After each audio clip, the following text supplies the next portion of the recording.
It's weaning time.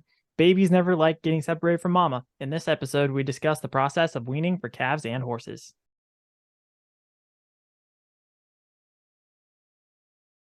Welcome to Hashknife Hangouts. I'm Calen. My co-host happens to be my father, Brandon.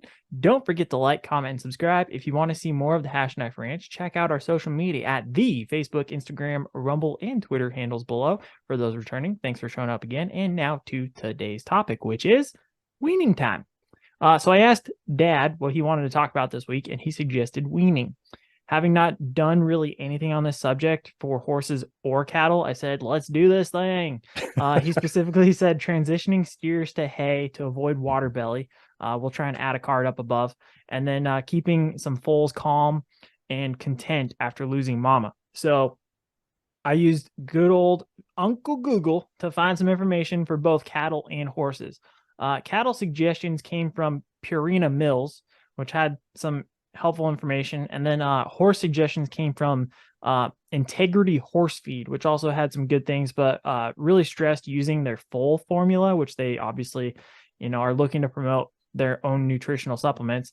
However, both sources are in the video descriptions below. So if anyone cares to see what exactly we're talking about, please check them out.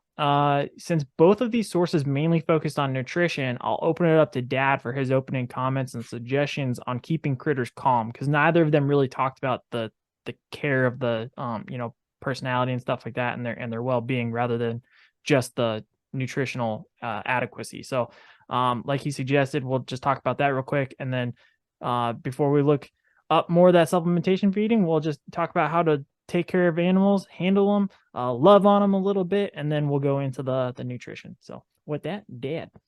Well, I kind of had to grin a little bit there in my head where uh your source was Purina, and then the other Yeah, one was, they're in the supplement or in the feed business. That's what their focus is going to be. right. Um and you can, and it's necessary sometimes to feed out an animal. For instance, somebody who's in the registered cattle business that are selling bulls.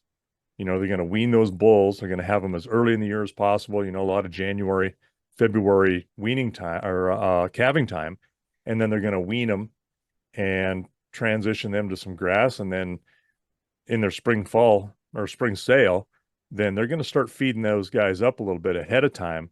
Uh, Kind of get some muscle on them, make them look good, get them ready for sale time and for a breeding season. So nutrition then is a really important part to get that. That's not something we worry about with a commercial herd. We're Right. not keeping bulls for some seed stock, but it is important, and a whole different type of um, care between heifers and steers. Steers can develop water belly. We had a video of that last year. It happened. We got one with water belly, which is meaning just simply an occlusion, a mineral, kind of really it's kind of like a kidney stone, essentially what it is, that moves in through the penis, gets caught, stuck, can't move, or a bunch of them, and they can't urinate, and obviously not caught early. You can do some surgery on them to get that clearance as much when you do that as it is what the animal's worth. So there's a risk there. But trying to prevent that in the base case is really the best option. And so a dramatic change in the type of feed can Right. cause that. There's some genetic issues that can cause it. Having a lot of water, all the fresh water they want, is important. Keep that system flushed out, and then good fresh water is always for really everything is important, but it really helps with them as well. So um, having some salt mineral mix, keeping that animal healthy, which they've been on their whole life anyway, because we always have that available for them, summer and winter, just different, maybe just different types depending on the grass that's out there and the stage of growth of the grass or the curing of the grass. So they already know what mineral is, salt is, helps drive them to water more. And I try to keep these steers on a grass hay, which is basically what they come off of on a pasture. It's the same hay overall, not a giant change. It's not like they're going from a grass to a legume like alfalfa, completely different makeup in the mineral and uh, essential content of that plant. So those big changes can cause it. Try to minimize that. Keep them out on pasture. Let them come in from pasture and onto this grass. So they get a little bit of both. They are still out grazing and then come in on some supplemental feed. So that's really one of the big things for the steers. The heifers, of course, that's not really an issue with heifers. That little shorter urethra, and you haven't altered the heifer. Where you've altered the steer, you've castrated them or banded them, and so they have a shrinkage of the penis, smaller area which they can urinate through is part of a causation of that as well. So you're not doing that to a heifer. You don't see it in bulls really. I suppose it could happen. I've never experienced it. So your heifers doing the same thing. You're keeping them up if you have replacement heifers and transitioning them the same way. They're a little bit more forgiving to go into a different hay, but all the fresh water they want, keeping them content. Sometimes you can take an older cow. Ears, for instance, would be a really good candidate for babysitting these calves, kind of keeping them calm and then kind of showing them that, you know what, they're nothing to be afraid of. Of course, she'll eat out of your pocket or I was right gonna out say of your having a good brother's mouth. babysitter is essentially what it Yeah, is. yeah, Yeah. exactly. Uh, Teaching them that, you don't have to be wild and, when you walk into a pen, they scatter. That's not what we want. And so they do watch. It's monkey see, monkey do, and they'll follow what that cow does over time. So that's kind of nice to do that and keep somebody up like that who's a calmer cow, and they just kind of show them what to do. Uh, yeah, Good. I was gonna say, I guess that's a lot of cattle stuff. So you want to just kind of Yeah, touch on horses before we jump into the specifics on cattle and then specifics of horses after that.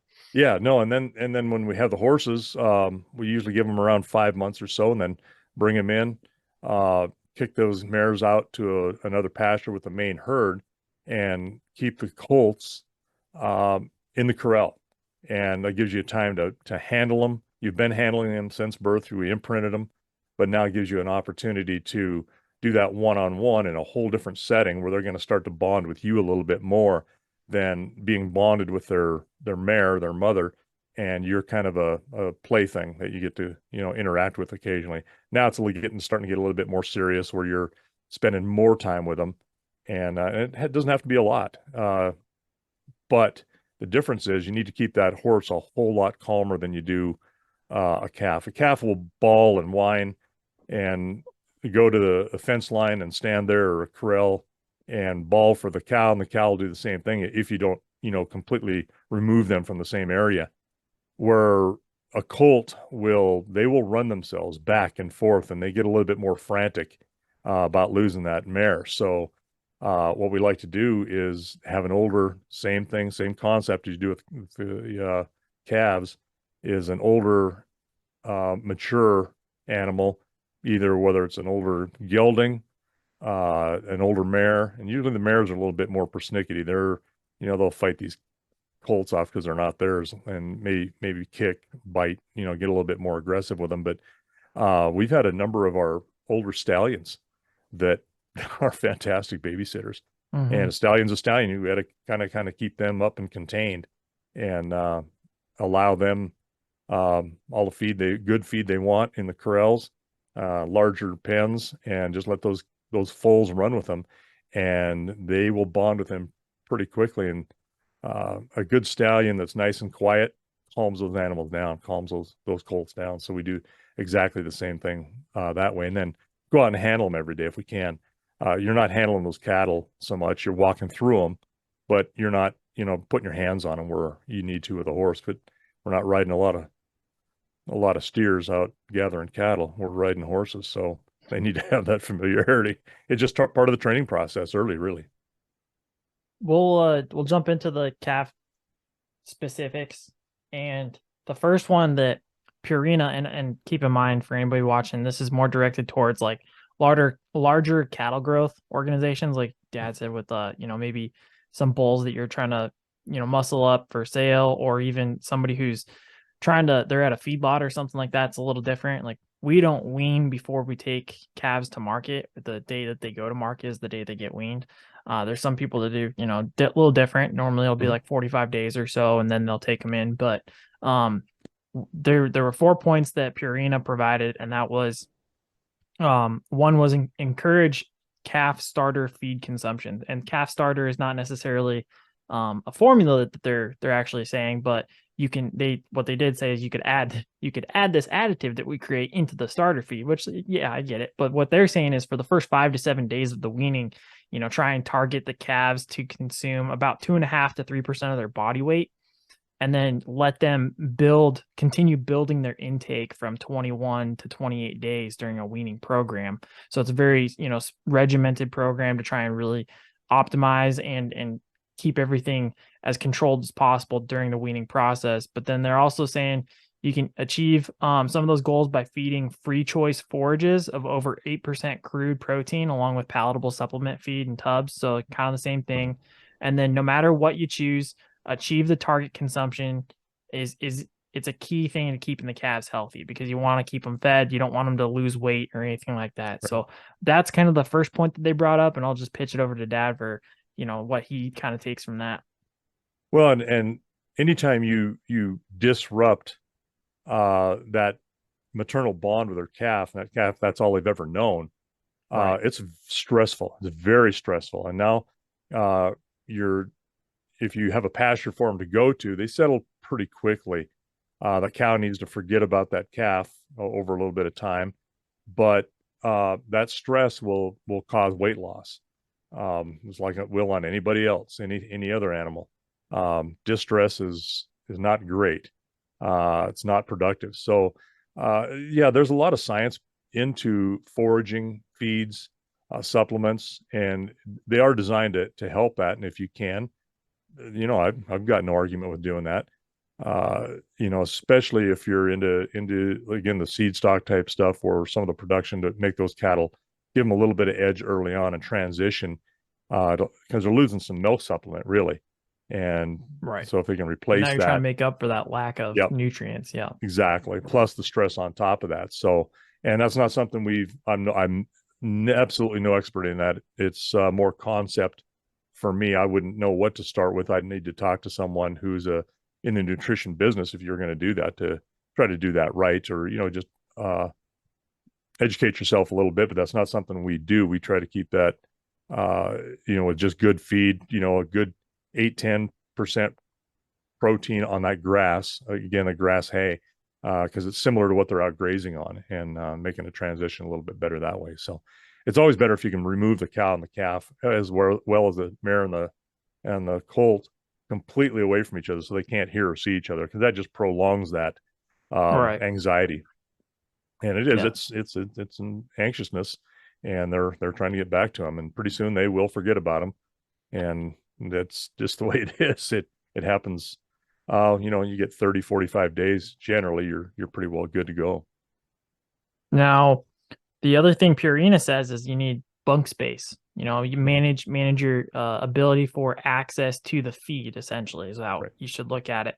They said only, again, looking at towards more larger, like feedlot type things, they're saying a calf normally needs only a foot of bunk space, and then they only need 6 to 8 inches to get access to it. Optimally, they're trying to go for the foot wide spacing out. But they said they'll eat small meals and come back at different times. So more or less, they'll just graze rather than have 2 or 3 big meals throughout the day. They'll graze, come back to it, graze some more, come back to it. But don't underestimate the importance of managing the feed bunk, because paying close attention to the calf behavior during the feed delivery is important. If calves are rushing to the bunk, it probably means they're underfed. If they're not interested at food delivery, they're probably overfed or potentially sick and ill. And then the other thing too is, some calves are standing away from the feed bunk or fighting to gain access. It probably means you don't have enough space to be feeding out those animals. So we don't use a feed bunk, but we do use kind of feeder spots with where we'll drop in larger hay bales. So it's a similar concept, but we'll get to placement later. But yeah, mostly just the access and the ability to get to the food is important. Otherwise, they're not going to eat. Yeah, and they get then you get some that are more aggressive than others or more assertive. Like any other population, you've got your alphas and your omegas, alpha, beta, omega, and some of those will not go up there because they don't have the gumption to fight back. So Right. having plenty of space, and that's where some of your processed feeds, your chopped feeds that are dumped into a typically in a high use area like a uh, feedlot or feedlot type scenario, you've got some really good cement bunks there where it's just a trough is what it amounts to, and having plenty of room for those animals to be able to get in there and not have to compete is huge. That is, you can put all the feed you want to into something, but if a calf can't eat and another one overeats, now you're creating a problem or you're not solving a problem for somebody. So yeah, having that availability, watching your animals, it's the same as anybody else trying to feed 8 people around a small 4-person table. Who's going to eat and who's going to get left out? So it's Yeah. it's really the same concept, and they will fight each other. They'll push each other around. There's bullies and such. And even when you say they'll if they run to the feed, that they're underfed. Yes and no. Maybe they're underfed. They can also be just that's their supplement they get, and it's been a fasting period, and the palatability is good, and they're on their way. The same thing happens when we feed someone out for butcher.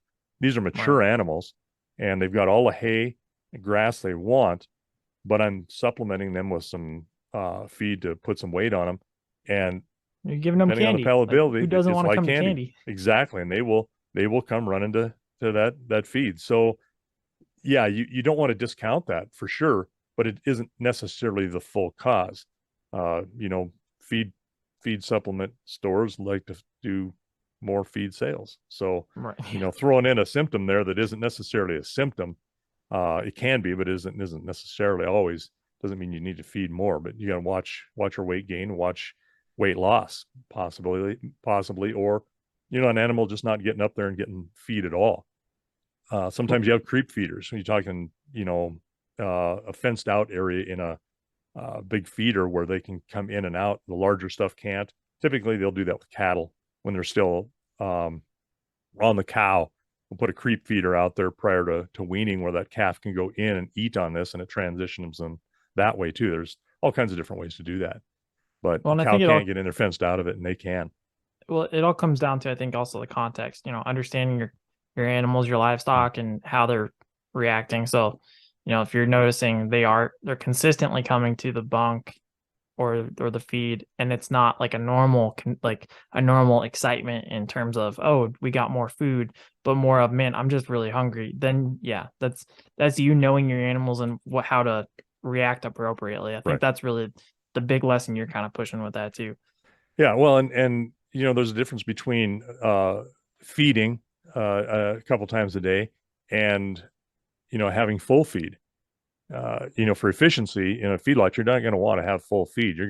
Those animals are going to overeat because they got nothing Right. else to do, and so you have to manage the intake for them. So yeah, that's just kind of some common sense, really.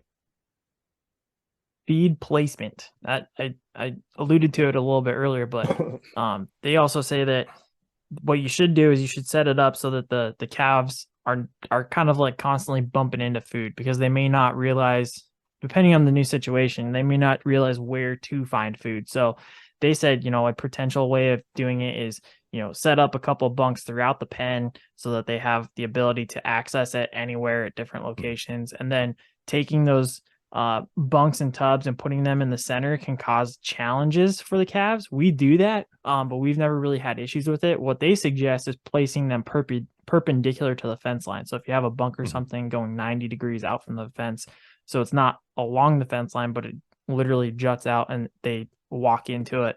Right. Then they also said, similarly, they recommend placing mineral tubs along the pen perimeter as well, Mhm. because as calves encounter that and they're circulating and they're moving around, they'll find these lick tubs or the lick feeds or whatever they want. And in addition to that, that licking, that salivation creation is also going to help encourage further consumption as well, which will Right. get them to that 2.5 to 3% consumption a day for those 21 to 28 days. So placement is an important thing so that they do have the ability to get to the feed and find it. Because if they can't find it, then you're going to have issues. Right. Well, and there you're looking at your consumption versus gain. And your consumption is just exactly that. A 1,000 pound animal, and you're looking at 2.5%, there's 25 pounds, right? But your gain on that, if you can get an animal, especially on the fattening side of that, if they can gain 2.5 to 3 pounds a day, then that's a good target as well. So um, putting those things in there where those animals aren't walking that weight off, smaller pens, not huge giant pastures where they're not able to graze, because in these some of these pens in the feedlots they're not grazing. They're uh, picking it up for where you put the supplement or the feed at, and same with the minerals. So you don't want them just walking all the time, but it's about finding it and then utilizing it and then realizing what it is, and then they just keep coming back and forth to it. Same thing when our cattle are really attuned to cake or pellets, and so I have to teach these calves to do that. They'll not really know what's going on so much. They'll see the cows do it. If in the summertime we go out and throw a few pellets out here and there to some of the favorites, or to get them to come with us, keep these cows tuned up a little bit, because you kind of cheat when we're moving them. I have your mom, I know, a side by side or a pickup, and she shakes a bucket and they come running. We're not young like we were anymore, and it's just easier to do that. So I'm not wild about it, but it does make it easier. So I was gonna say these calves don't know how. it's better to just make things easier anyway, because then you don't Yeah, have to fight, right. animals Yeah, wanting to go back to where they were when you have the right, carrot in front of them that they can go right. to. It's just much easier. Yeah. Well, and but these calves don't understand that they're just following the cows, and so Mm-hmm. they don't get fed enough that they realize, what is all this stuff that I'm picking up off the ground. They just think they're grazing. They're not the brightest animals in the world, but when you get them in a corral and you wean them, and this is where having that extra older cow in there to teach them what to do, is you can take a little bit of cake and throw it out in a line. If you've got just nothing but calves in there, they'll walk over the top of it. They might come sniff it and see what it is because they're curious, but they really don't get what's going on until they start, picking it up a little bit. And it can take a while. You can waste some feed. It's not all that beneficial early. But you have an older cow or even a couple of them, and you put that in there, and they come running to it, and they're gobbling that stuff up. These calves figure that out fairly fast. They'll start mimicking what that cow's doing. That's how they grazed. That's how colts graze. They start mimicking what their mom does. So that helps. And you teach these animals to, pick that feed up. And then you can go ahead and start supplementing them. And when you show up with a bucket, they kind of get an idea that, hey, this might be something a little beneficial for me. And that's on a small place like ours. That's where you're hand feeding, but they learn the same thing in a truck with an auger or a processor. When that tractor shows up with it and they're going to start pouring out feed, this is a good thing. I'm gonna get my belly full, or have a choice to have something that's a little bit different palatability that I really like, and so Right. that drives them to it. Well, and the mineral I think is important too, because we incorporate mineral into pretty much every aspect of their life. This is probably when they start, after weaning, is when they start actually realizing, mineral can be useful, and that mineral also helps, I would imagine, transition, because they're picking up nutrients that they would have been normally getting through uh mom, and now they're But suddenly able to get it themselves. Plus it helps with, like I said, the creation of salivation and the drive to eat more because of that and drink more. So it's an important thing, not just nutritionally, but also as a body flow system. yeah, and but that is a one thing that's been a constant for them. That even when they're out to pasture, we get plenty of mineral, and those calves are eating that mineral on that cow's side. Even after a couple of months after birth, they're nosing around it and they're licking it, and they figure out what that is. and they're utilizing it. So that's always a good positive thing. And then when you have that in a corral where you're transitioning to, you know, adulthood, uh, that is there. It's also a stable, and it's doing the benefit of just that. It's supplementation of vitamins and minerals. So they're used to that. They get it. They see the same type of tub. Um, that really is a good thing for them and something familiar. And you don't have to fight them to get them to go to it or try to trick them into eating it. Water is always really important, and it's even more important with weaning, because now their only source of hydration is actual water. It's not Yeah. just milk or anything like that. So Yeah. water sources and their cleanliness are very important. If calves are suddenly moved into a pen with an automatic waterer, you can't expect them to just walk up there and drink it. Like, they got to know how to Right. do it. So you got to teach them how to do it. Again, Dad, probably alluding back to, hey, you got that cow that can teach them how to do it. So you can't just expect them to do it. It does take time to adapt. There's a way that Dad goes about doing it so that they do prep for it, they do understand it, and then they eventually transition to the automatic waterers we have. One way to keep calves hydrated is to just have extra water tanks if you really need to, kind of like the mineral tubs. You know, maybe mineral and bunk placement. You know, maybe place it along a fence line and make it so that it's very obvious for them to find, and they can start drinking right away. And then, of course, the thing that is probably more important than all of that, the cleanliness. It's important Mm-hmm. that the water's clean, doesn't have bacteria, it's checked at least daily. And that's not just because of the cleanliness, but you also want to make sure that there's flow. Like, is water coming in? Is water available? Yeah. If you don't have water, you got some bigger problems. So with that, that's kind of the last thing with cattle, and I'll let Dad handle that one. Yeah. Well, and you know, you don't have water, you won't have even those problems for very long.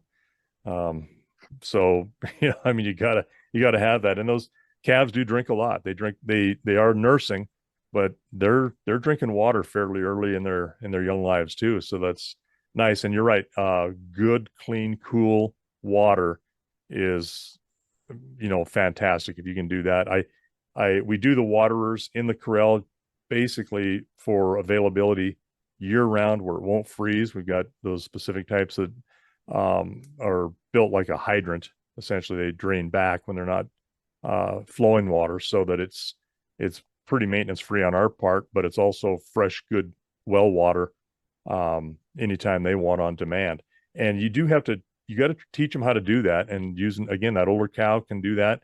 I like to have the open water though for those steers, especially so you have a preventative for the water belly. If I've got just heifers, you know, a bunch of replacement heifers in a pen, then I'll teach them how to drink out of that what we call it's a watering post for brand name. You know, Purina doesn't supply us anything. The drinking post doesn't. You know, so it's just what we use.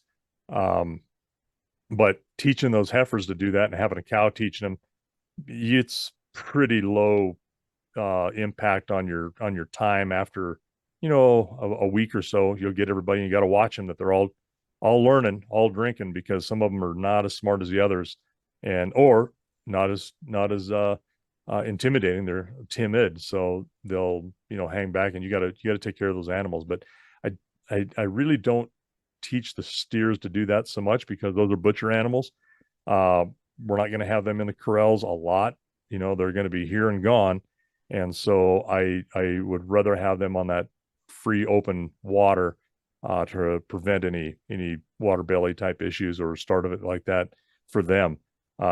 They may transition to it on their own. The bulls know how to drink out of water when they got them up near the corrals, or those posts. But um, you know, I'm really kind of extra careful with those steers. Moving on to horses at 2856 as the single man production system. All right. Some of this appeared, the article that I had was, again, it was I don't remember what I said it was. It was like, let me see if I can find it Is again. it equine Integrity horse feed is what it was. Okay. Okay. The and again, some of it appeared catered more toward show and race horses. Mhm. But I could be wrong with that. It just, based off of how I was seeing things and reading things and what it seemed to be directing a lot of it to, that's what it made me think of. So it did talk about, trying to get your horse to grow quicker and stuff like that. We don't do that. They grow however they grow. Like, we're not trying to push Right. muscling or anything like that. So that's what made me think of that. But it said that the weaning method they suggested, it depends on facilities, your number of horses, what your management skills are. Review and discuss that with professionals is probably the best fit regardless. Yeah, absolutely agree. Get all the information you can and utilize it to the best of your ability. But the other thing was they started with you should wean between 4 to 6 months of age for foals. Keep the wean foal in familiar surroundings, so their whole world's not just changing overnight. It's better to remove the mare Mhm. from the foal than it is to remove the foal from the mare. That makes sense. And then preferably wean two at a time. Mhm. Don't do singles. Don't try to do a bunch of them all at once. But they're saying two because then you can have like a little play buddy with them, and they kind of get Right. used to you, and you can keep them around. So that's where we'll start with the horses. That was their tips and the recommended ages for weaning when it came to foals. Yeah, I completely agree with what they have in their article. Um, Having that older animal with them really makes a lot of difference. Uh, when they're running in a pasture by themselves, when you have a couple of mares that have foaled and they got brand new foals, those mares keep those colts away from any other mare. They don't want them stealing them. And so it's fun to watch them where that whole world for that mare is her colt alone. And then pretty soon these colts start to find each other, and it's like, hey, who are you? And they'll start nosing each other and they'll run away from each other. And the next thing you know, now they're little buddies. They're finding out that, hey, they're just like me. And they bond and they are bonded. And like when our foals um just prior to weaning, if they are in the same pasture with a couple other mares, their mothers, a lot of times they're off doing their own thing away from those mares. They're exploring, but they're doing it a lot together. They become friends and bond with each other. So keeping them together at that weaning time is an enormous benefit for their emotional and mental stability. And they will still, cry for their mother, but they've still got somebody there that it's familiar to them and that they are relying on, they like. And so anytime you take them away, that mare from that colt, it's tough on the colt. It's also tough on the mare. Even though, a couple of these we've got they're bred up. They're going to have foals next spring. And so you need to get that colt off of them. This year's foal, let them kind of recover a little bit and prepare for this next year's foal as well. So, and you're not doing that every year. We give them a break from year, breed them a couple of years, then we keep them open a year or every other year. It just depends on what shape that horse is in, what shape the mare's in. You want to get as much longevity out of her as you can. But um, yeah, colt transition to adulthood is a little bit more dramatic. Yeah. And it's, you feel for them, but they'll also bond with you if you do this right. They'll take that opportunity to come and see you and get a little reassurance, especially if you've done your imprinting well, or they're just have that kind of mind where they want to be with you. So that's a good positive thing, and keeping them up close, giving them something to do. I've got some items in that corral that a horse will play with stuff, especially colts. They're very oral in their learning. They touch things with their mouth. They'll pick things up. They'll shake it. So we've got a couple of items like that in the corrals that they will play with. And unfortunately, sometimes they will play with a waterer, and that automatic water that won't freeze. If they play with it enough, it'll freeze because they've got nothing but time on their hands, and they're playing with that paddle and learning how to use it. And that older horse is showing them how to use that paddle as well. And they learn much faster than the cattle do. So you can teach a horse really quickly how to use that drinking post, and then when you've got nothing but time on your hands and no thumbs, and you don't mind using your mouth, you'll sit there. And as we had one filly that nearly every day I was out there thawing this stupid thing out because she would fill it and let it drain, fill it, let it drain, and it would just start building up ice over time to where it wouldn't drain anymore. It would fill to a point and then it would freeze, but it was always freezing with the water, draining back out. And yeah, what a pain. Now But the that's life with transition, them. yeah, the transition you talked about with the having a buddy is good because then it just makes it easier mentally and emotionally for them. But when it comes to them bonding and being handled by humans, they also suggested handling them frequently prior to weaning is helpul as well. And for whatever reason, there's not a lot of people that do that. And we seem to be an anomaly where we will try and halter the foals within 24 hours of being foaled, have them with a long rope on them so we can kind of catch them with long lead rope so we can catch them, we can get our hands on them and they get used to us. But the fact that we do that, I think we're already light years ahead of a lot of other people, fortunately, because they already know who we are, whether they like us or not. They know who we are. We can handle them to an extent. We can touch their feet and their nose and their head. And again, they don't have to like it, but they just have to tolerate it. It's kind of the thing. And that is supposed to help with the weaning process as well, because then you can move them, you can touch them, help them, stroke their neck and so on and so forth. Yeah, I think I used to really emphasize working these colts and getting them used to sacks, the ropes certainly, being able to lead. And I used to sack these little guys and get them used to that. But I think it was unnecessary, really. It might have added too much stress, so I backed off on that. Haven't done that for quite a long time. With the intensity, I mean, I still introduce them to stuff, but like that. But I don't really make it a huge lesson and beleaguer that because it's probably just a little bit too much. Those initial imprinting and bonding moments, I think, should be fun for the colt. They like to be scratched, they like to be touched. Take advantage of that, and then rubbing their faces, but keeping them disciplined so they're not nipping and biting at you.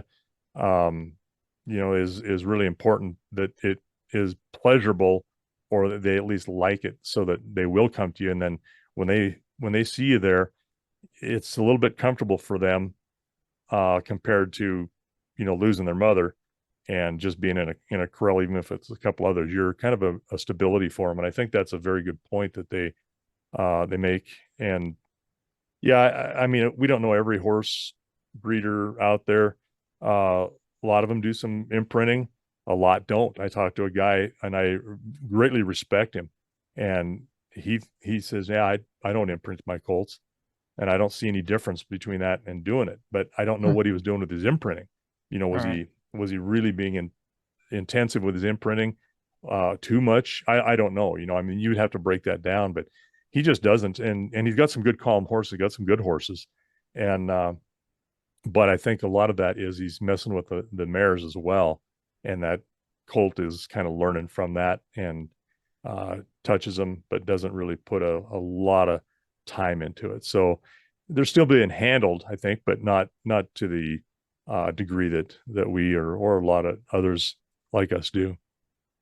The next part they provided was the preparation for food. So they talked about having creep fed for less stress, which if anybody understands what that is, it's just kind of the same thing with the cattle, put it with horses. It's just making sure that they're acclimated to eating on their own during the weaning phase.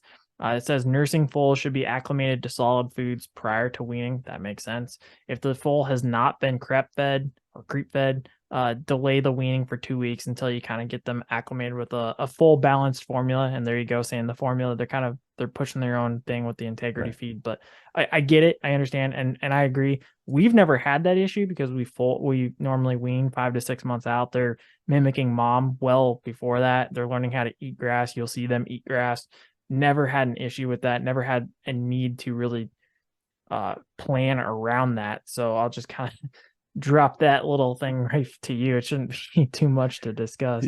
Yeah, there's not, because those foals they're eating grass fairly fast, and they're getting their hard food and grazing. They're not, that article almost implied that they're not getting any other supplement other than milk from their mother, and that's not quite true, unless they've got them in some kind of a total confinement, and that would Well, and be, I don't that's know how why that I would said work. potentially horse racing and show horses. They might Yeah. just have all of these in a paddock or a stall, and that's why they're not getting food. I don't Yeah. know I what don't the know. situation is, but we've never had to No. identify with that. So And we don't creep feed our colts. What we do, and even as young colts, when we're playing with them, we'll feed that mare our own kind of little concoction of rolled oats, steamed rolled oats, and some pelleted feed with some vitamins and minerals in it, and mix that and give them a little bit.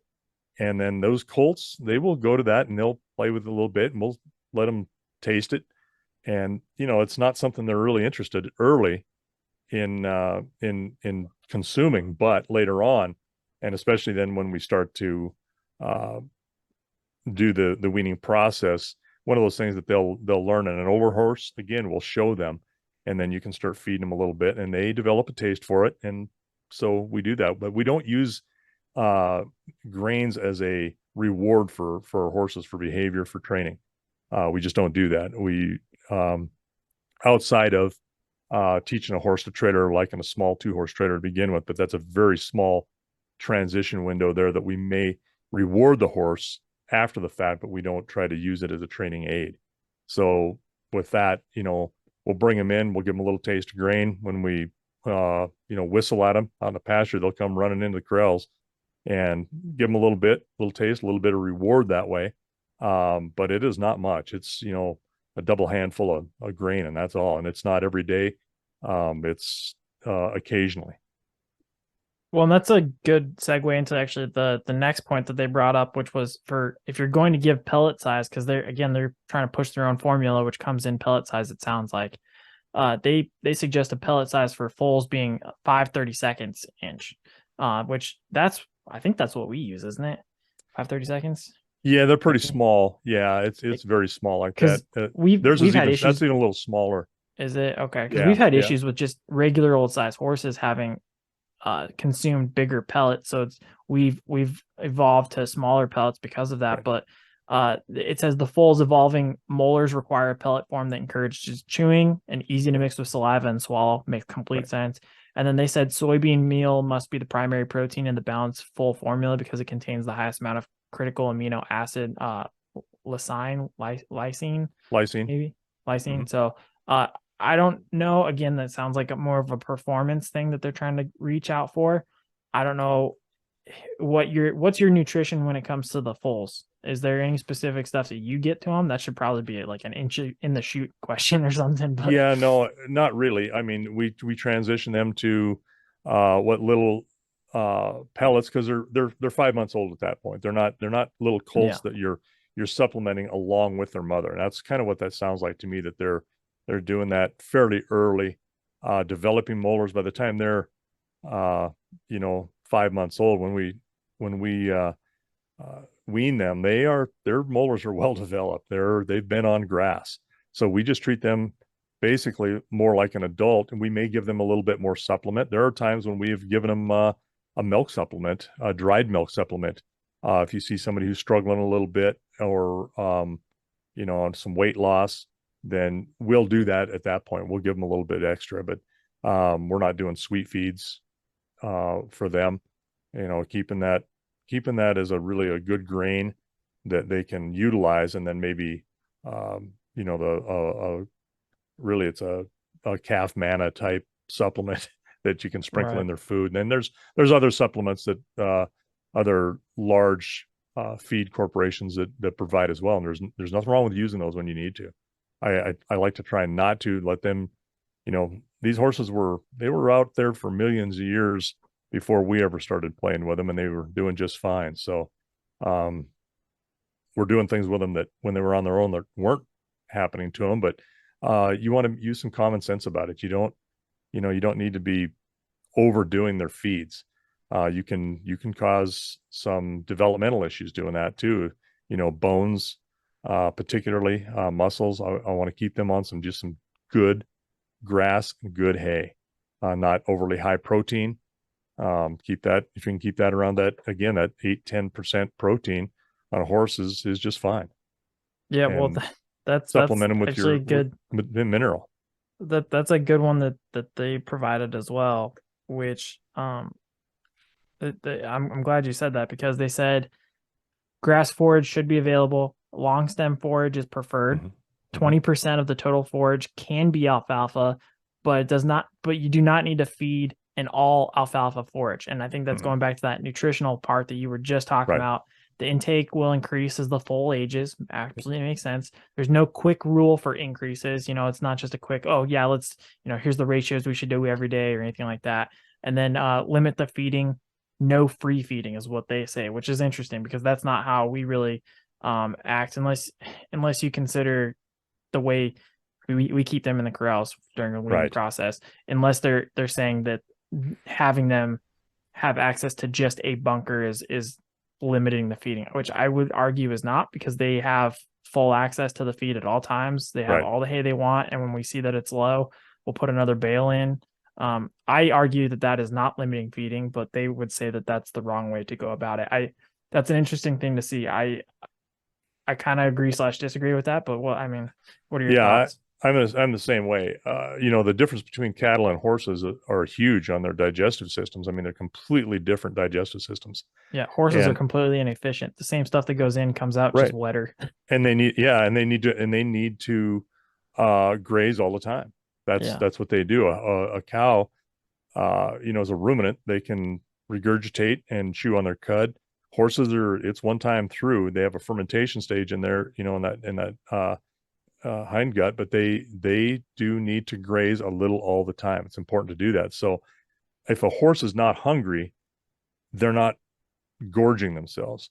So to keep that decent feed in front of them all the time, and if they're not bored, then they'll tend not to eat as much either. So I think, you got to kind of manage that. Their ability to get out and move and graze is one thing, but when they're confined, you got to keep them a little bit more busy and have that feed where there are times when you need to limit their feed, and especially an older horse who will stand there and eat a lot. You may get a little grass belly, get a little chuffy because they don't have the exercise, and so that can cause some issues as well. But eating out of boredom is one thing. Eating full feed because they're out and have the ability to graze along with that is another thing. So, yeah, if you start to watch your foal gaining too much weight, getting too big of a belly, getting some issues like that, then you could maybe limit them. I do that with the bulls. Bull will just stand there and eat and lay down and then eat some more. So they'll gain weight. I don't want my bulls gaining weight in the wintertime. That's a inefficient and it's a waste. I don't want the cows gaining weight in the wintertime. I want them maintaining. And so sometimes it's necessary to do that. I will let those bulls eat at a bunk during the day, and then the evening I'm locking them out of it, and that helps. So because bulls aren't doing much in the wintertime, they're nothing. Well, They're just a drain on your resource. it's actually a good one for like horses too, because it says remove leftover feed from the previous feeding and provide fresh feed for the next meal, which again, what we talked about earlier, I agree and disagree with that. I can see where the intent is behind it, but this again sounds much more like paddocks and stalls. And then moving to the next part, which I think is very appropriate for if you're in a paddock or a stall and you have a lot of leftover feed. It says visit with your electrician, your veterinarian for vaccination and deworming. What's the process? When do you want to apply it? Stuff that makes sense. But when it comes to remove leftover feed, I can see if you've got stale leftover feed it's disgusting, it's been there for a while. Yeah, get rid of that. But for the most part, we always let them clean it up, and then once it's cleaned up, then they get a new bale, and they'll pick they're through. getting picky, Yeah. and they want to choose and eat whatever they want. But at the end of the day, they're going to end up eating all of it. They can have the good stuff at the front and the bad stuff at the back, if that's how they deem that meal, but it's available for them to consume at all times. Well, and they're always going to pick through the best stuff first, but a horse will eat only what's available, and if you don't continue to feed them, they're going to eat the stuff that they really shouldn't eat, and that's you're not going to want to go that far. That's just foolish. That's bad management.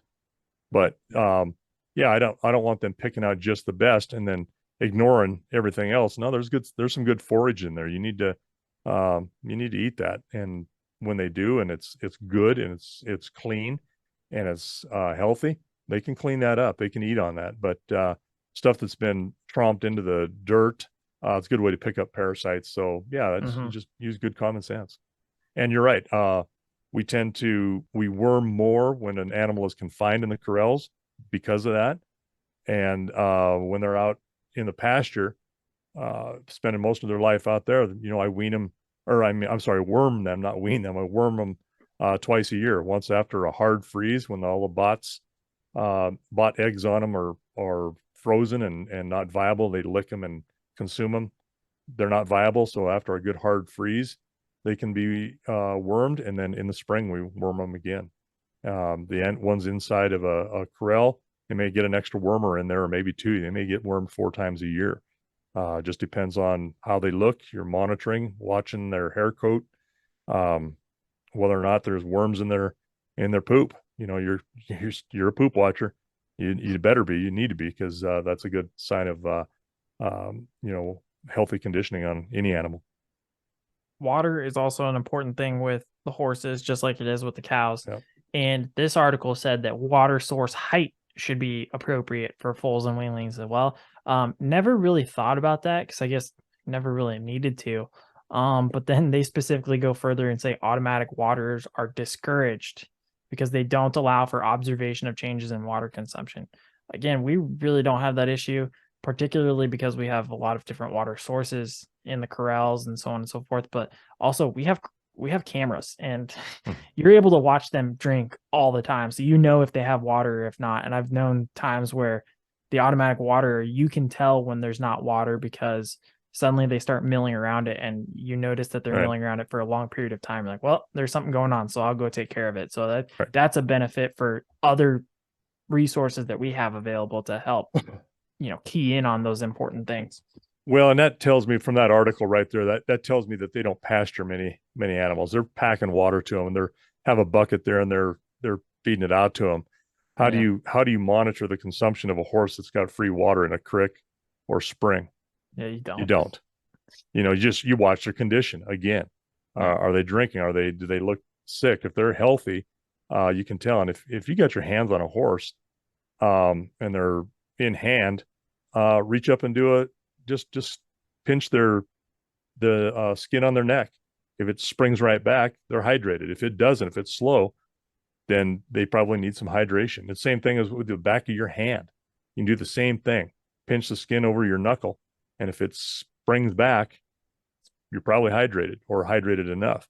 Age dependent. Older people have looser skin. I mean, so there's a lot of factors there, but you have to take that into consideration with your colts versus your adults. But I'm watching them. You're right. If they're hanging around a water all the time for an extended period of time, and they're not leaving and they're playing with it, there might be an issue there. So you need to go pay attention, take a look at your water source and see if it's there. But I'm not. Whenever you pack water to a horse, you're limiting their water because they're only able to get what you give them, provided you give them enough, they will do it. But that water, as they drink out of it, will get less and less palatable as well, because they're, salivating back into it. Maybe if you got a couple of them in that pasture that are doing that, or that paddock that are doing that, they're soiling their own water. So I like to have that fresh water available, just as you would for a hydrant or at a spring. That is pretty much everything we've got for weaning. So we went over the stuff with calves, stuff similar, but also a little bit different with the foals for the horses.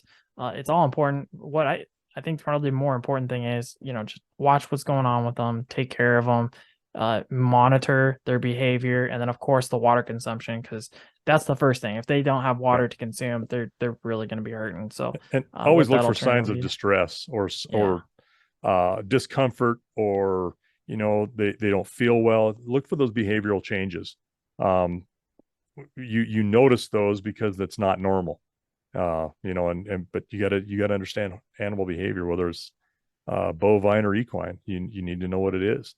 So, the big payoff is you get a well conditioned, eventually a well trained horse, and in the cattle you get a product that you're paid well for, hopefully, or you're being able to eat yourself. So those payoffs are for us. Your payoff is a thank you till you are better paid.